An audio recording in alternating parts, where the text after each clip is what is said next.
What's going on, guys? We need to talk about the man who could never run from the grind, who could never team up with superstar players and jump ship and be on a bandwagon. He could never do what Kevin Durant did. He is the most loyal, dedicated star player to his team. He is ingrained in the culture, in the roots of this Portland Trail Blazers franchise, and he said he would never want to go to a place where he would play with other stars, multiple star players that already have a championship team. Oh wait, he wants to play for the Miami Heat, the team that just lost in the NBA Finals, and nobody else. This guy, I want you guys to understand, because this is a lot more than just a star player requesting a trade. We do see that a lot more these days. Player empowerment has gone to a new level. He has stood strong. He has held his ground as far as being that guy that is going to ride or die with his team, with his city. But there's always an expiration date for your comfortability within a franchise.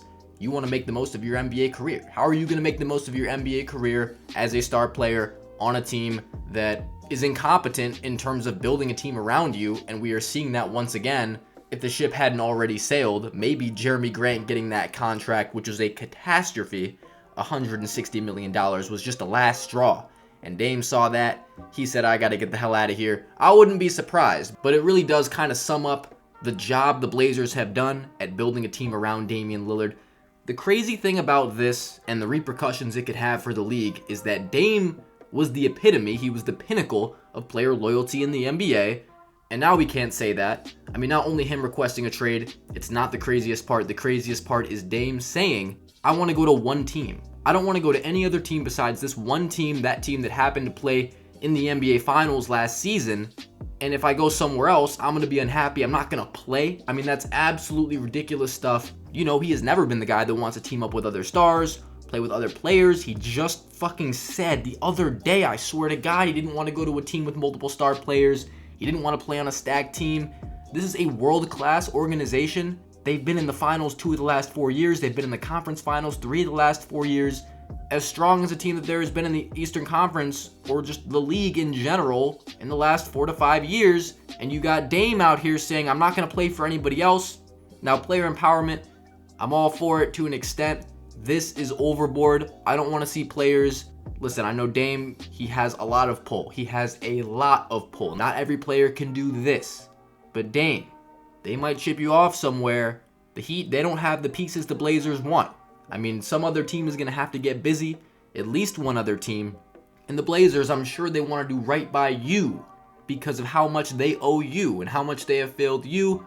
What it says about the relations between player and ownership and what loyalty really is. Because if they don't honor Dame's wishes, I mean, at this point, who can say a good thing about the front office of the Portland Trail Blazers, given how they have fumbled having Damian Lillard on their roster? But at the same time, Portland is not exactly a free agent destination. Maybe that's the reason they felt like they had to give Jeremy Grant this massive contract.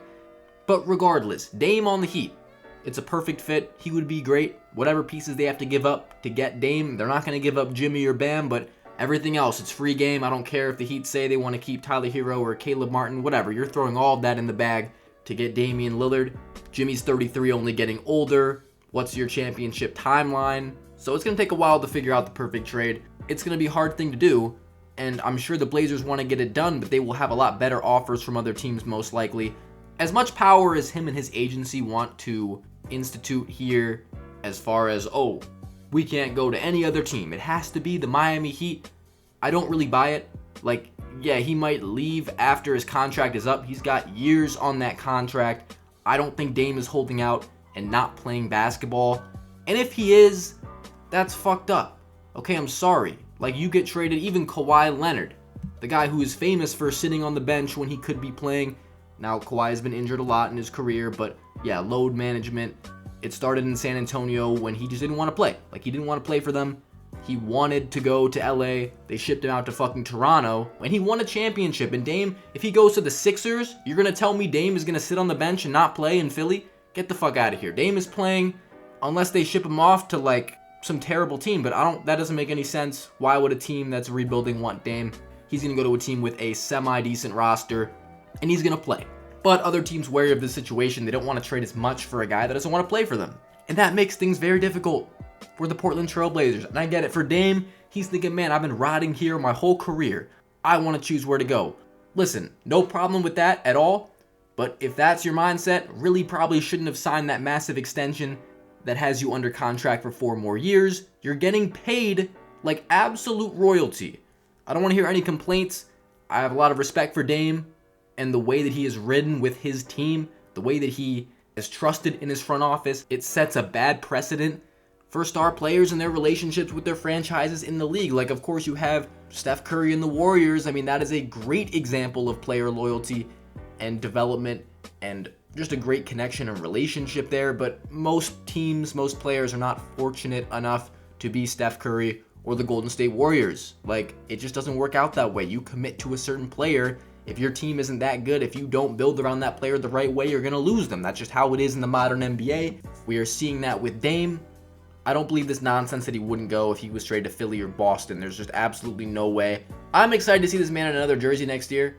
What do I think's going to happen? I really don't know, but some team has to be inclined to help out and make this trade work. Otherwise, it's not going to happen. He's not going to be in Miami because Philly can offer a much better deal. Boston can offer a much better deal. So let me know what you guys think. That's just me kind of trying to wrap my head around this whole Dame saga. I think the whole thing's kind of ridiculous, but there is a lot of potential for influence to change the way that player-organization relations are in the NBA.